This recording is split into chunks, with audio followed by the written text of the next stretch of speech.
Welcome in. I don't know what to do with my hands today. I don't know why I was standing up like this, like I was about to Walter Cronkite some information to you.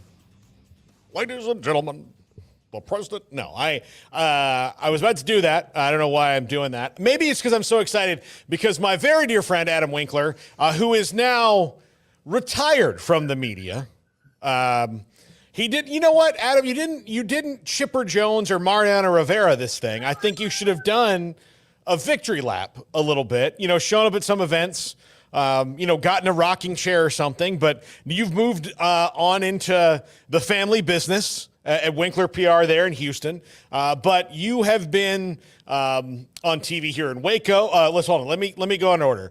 Monroe, Louisiana, right? Yep. Monroe, then Waco. Then Waco, yep. Then Austin. Yep. Then Norfolk, Virginia. Yep. Then Houston. Now out of the game and into PR, right? Not wearing nearly as much makeup and not having nearly as terrible of a shift and hours. So yes, I am on what some would say the dark side, but I'm here with you. So whatever it took to make that happen for the first time since I've known you for a decade and a half now. I don't think we've ever co-hosted before, buddy. No, and I remember when you were here, I tried to get you, and we could never even make it work out. Of just when a co-host was gone, like, hey, do you want to come in?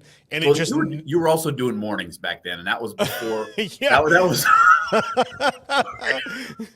Yeah, no, you know what? This will make you feel good.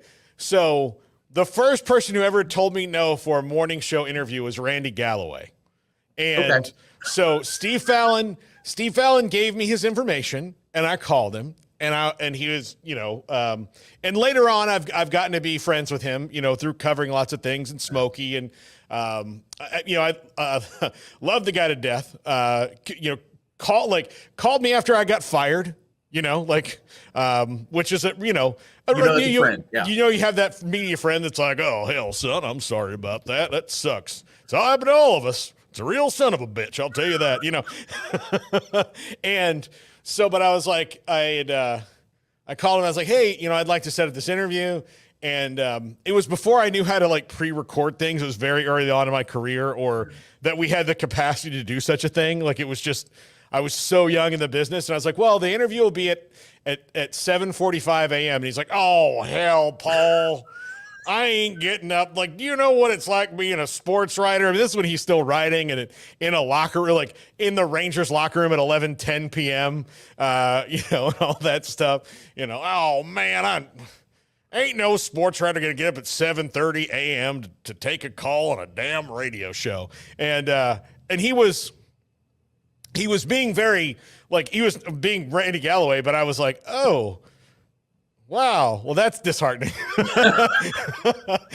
So, if I don't even think it ever got to the point where you asked me to do it. You just knew, probably because of the extracurricular activities that, in which we both engaged back in the day, that you were like, yeah, I don't think this guy's good for 6 a.m. I remember telling you the day that I moved to afternoons and how happy I was. I was like, hey, I'm going to be on afternoons now. And everybody's like, congratulations, you made it. You can not feel so guilty about being here till closing time now. Yes. Yeah. We used to shut them down here, Adam. And our lives are so far from that now. You were here last summer for my wedding reception, and I think we were, even though it was the first time we'd all been in the same room in just under a decade, really just under a decade. We've seen each other in pockets, maybe 3 of us at a time, but our whole group, first time we're together in forever.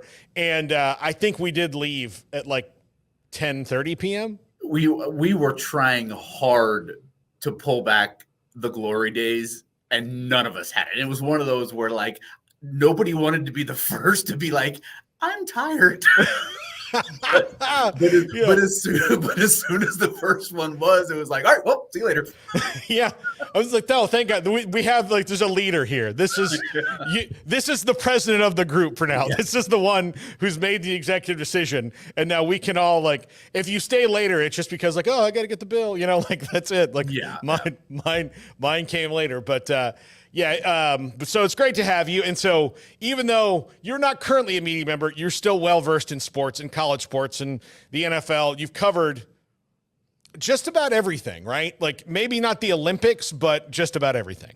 Yes, and most of that is thanks to the path in Texas. I mean, being in Waco for 3 years, being in Austin for 6 years, being in Houston for 3 years, and obviously I grew up in Houston. I went to school in Georgetown, so I have lived this long before I was being paid to live it. And even though I'm no longer on TV or your phone or wherever people get their news these days, still like to stay plugged in, and not as plugged in as you, buddy, because you're being paid to do it. But I appreciate you giving me the platform to chop it up and talk a little shop. Well, what I found is people get out of the business and they like that they could maybe like just dip their toe in it once in a while and feel like yourself again. I mean, not that you're not, but like you have Saturday mornings. I remember texting you the first day that you were out of media and you were like, I'm at Lowe's.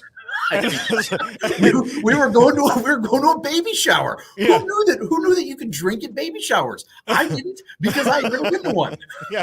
You're like, oh, wow. I'm at Lowe's on a Saturday morning. And they're like, well, I mean, that's what everybody does. Like, you don't even think, but I had the same feeling the first Friday night that in September that I went to, like last year, the first year not doing high school football. And I took Amanda out to 135 Prime, which is a really nice steakhouse here, to kind of celebrate it. And which is ironically less than a mile away from where I would have been anyway. Yeah. So it's like I couldn't get that far away in case I had to like hold the steak. I got to run down there. Yeah, the geo fence was still in play.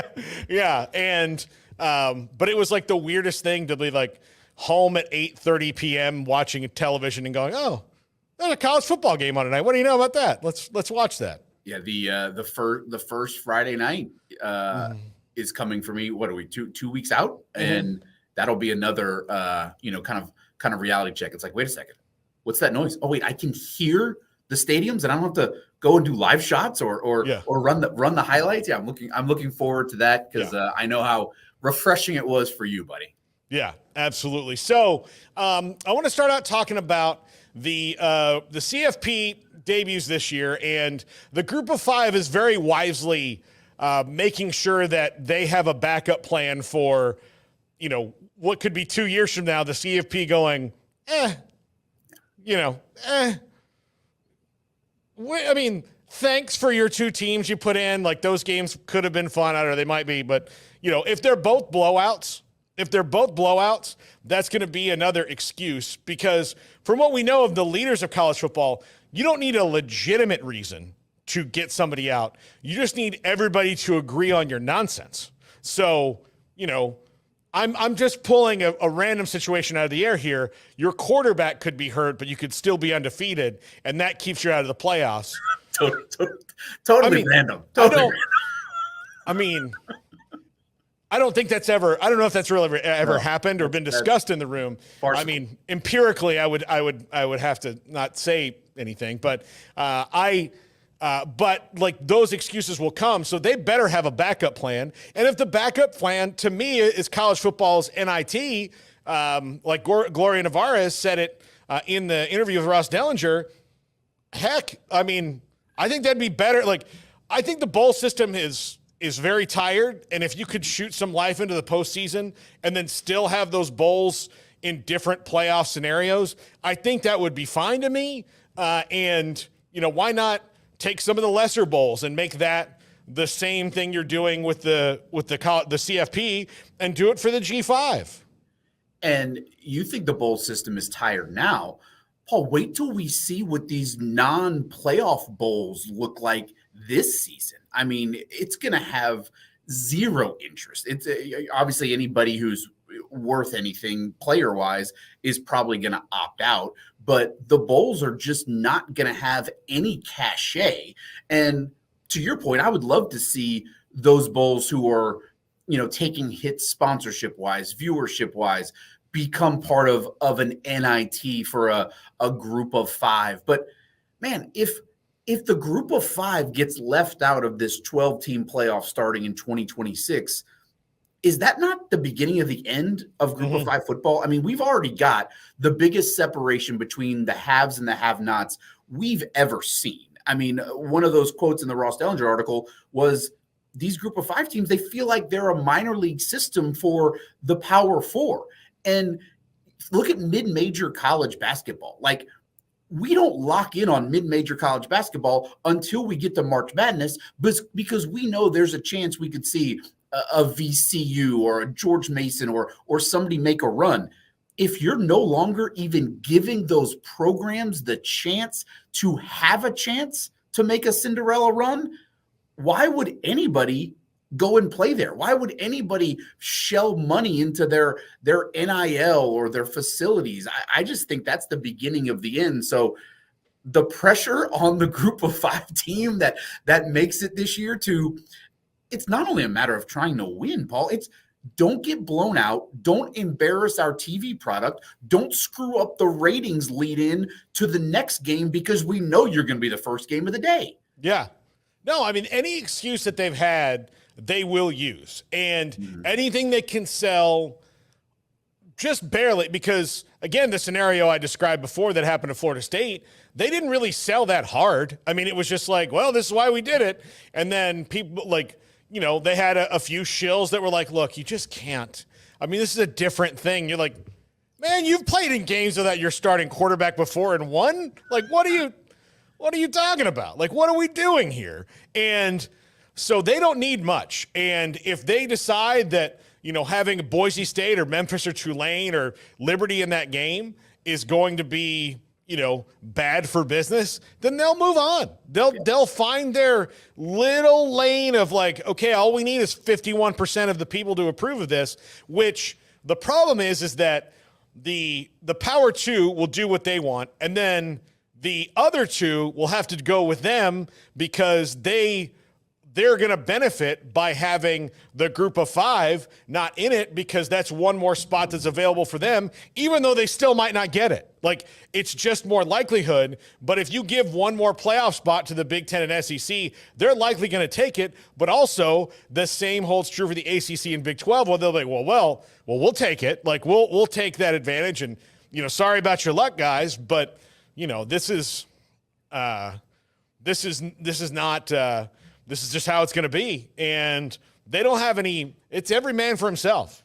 And let's also not forget ESPN, they help run the show too. So all you're going to need is somebody to come out and say Boise State or UNLV took the spot of, I don't know, Auburn, USC, like some brand team that was 9-3 that was just hovering around 11, 12, 13 in the poll, but didn't get the spot because of the way it's set up with the Group of Five.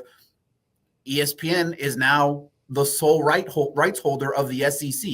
If it's one of those name brand SEC teams, say it's Ole Miss or somebody like that, you're telling me that those conversations behind closed doors aren't going to start and be like, hey, let's look at some of the numbers that some of these blue blood programs put up in that prime window on ABC or ESPN on a Saturday afternoon and compare it to what Liberty drew in the 12 versus 5 game. Mm-hmm. To your point, Paul, it's only a matter of time. Yeah, and you know, they want to keep that spot, but they do have to. And look, being able to do both, I think, is great. Like, it's not hurting anybody, you know, for them to have another playoff and another trophy and people to go, you know. And the thing that bothers me about all of this is that there's good football everywhere. There's really good football everywhere.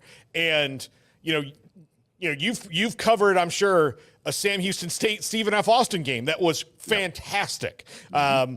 FCS playoff games I've been to, really fun to watch. I've been to some Division III UMHB games, fun. Yep. Like, you know, football is fun to watch if it's good football. And, you know, if you can separate it off and try to make your own thing, because I don't think there's a whole lot more money out there for them otherwise than creating this thing and getting a sponsor and a TV partner who's going to pour money into it. Maybe it's the CW, maybe it's TNT. Who knows, you know, who that's going to be. But but they're live sports are valuable, so they would have some value in that, especially like if they're not in the CFP. That's going to unfetter them from a lot of things and say, okay, well, we have to cut our own path here, and let's see how much money. Like maybe they take the Apple deal. That funny enough, I met with a guy. I met a guy at the Big 12 Media Days that was with the Pac-12 networks, and he's like, look, I think like he was in production. He's like, in my end, it was a great deal. It just the coaches didn't want it because they had to be on regular TV. So and look at where that lack of foresight has us. I think you say about FCS playoff games, like there's got to be somebody smart who help make that what it is, who can have an honest conversation with these group of 5 programs, conferences. Like the FCS playoffs is still craveable. Like there's a reason those games are on TV. There's a reason that the national championship sells out.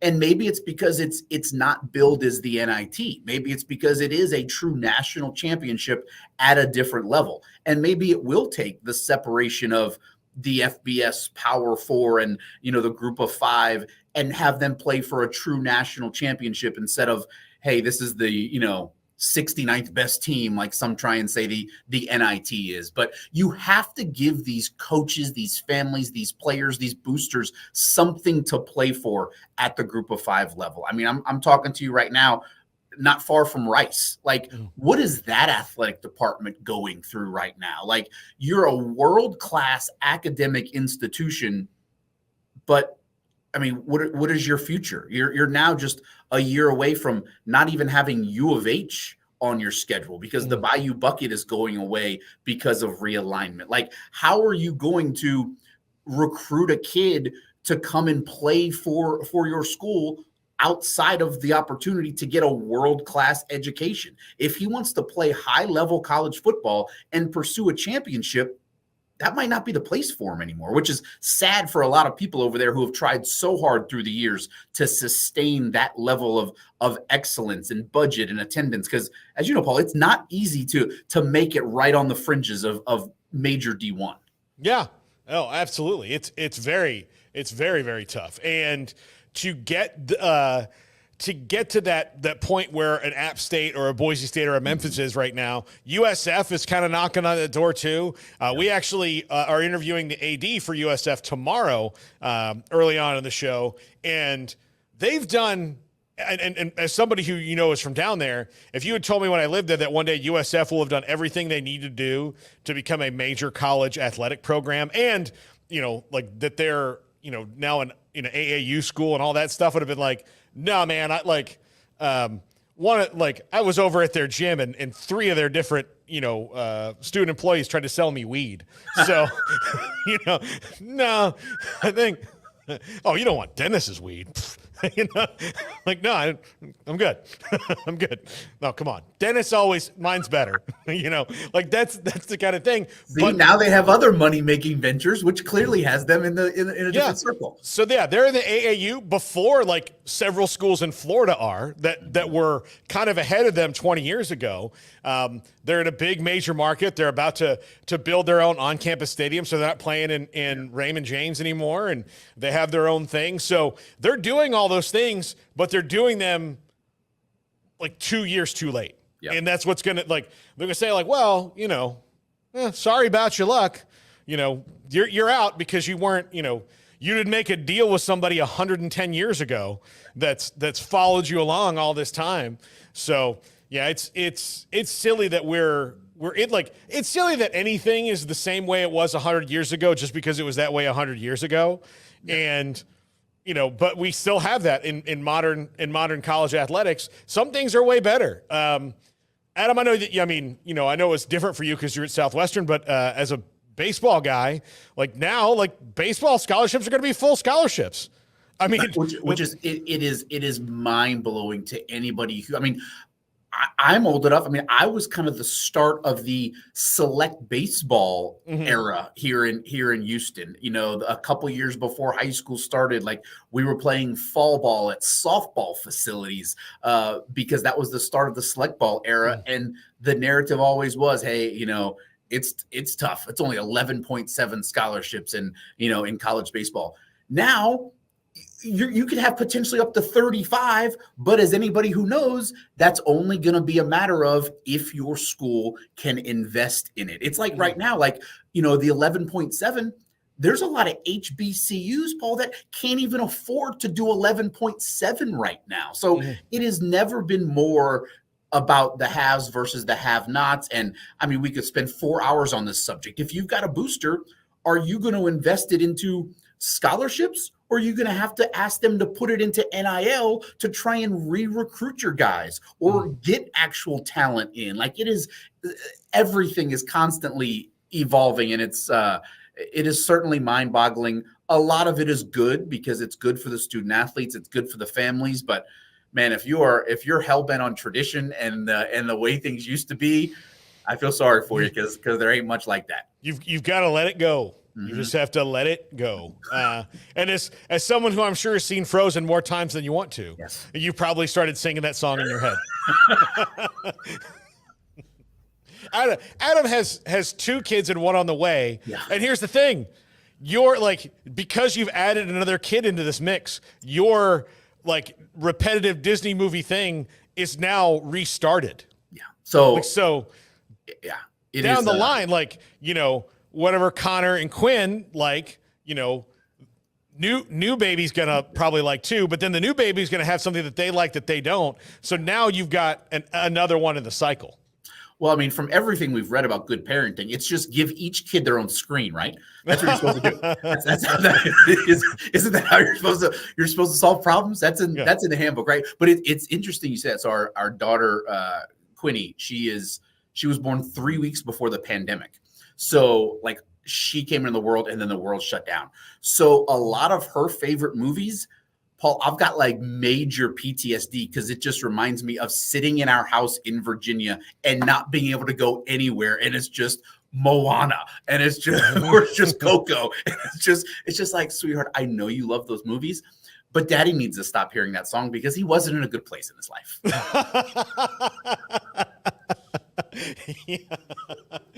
Yeah. You hear a song from Moana and you're like, I've got to go cry for a minute. Not happy tears either. No. Yeah. All right. When we come back, Adam covered the Texas Longhorns for 8 years? I mean, yeah, nine, and then last year too. So we'll call it a decade. Yeah, a decade of covering the Longhorns. So he saw them at their peak of Big 12 interference and on into the SEC. You know, those announcements and all that you have covered. I'm curious your thoughts on the new SEC and what that means, because it was funny because when you went down to Austin, bright-eyed and bushy-tailed, you know, like, hey, this is a big step up, which it was. It was right before the Longhorn Network started, and then the Longhorn Network started, and it made your job infinitely harder. Yes. Like a job that was, it's already hard and it's already time consuming. The Longhorn Network comes along and is like, oh, by the way, we hate you. We don't care about you. You're nothing to us. You're just in our way. And we'll never need you again. But hey, thanks for being here. Yeah, absolutely.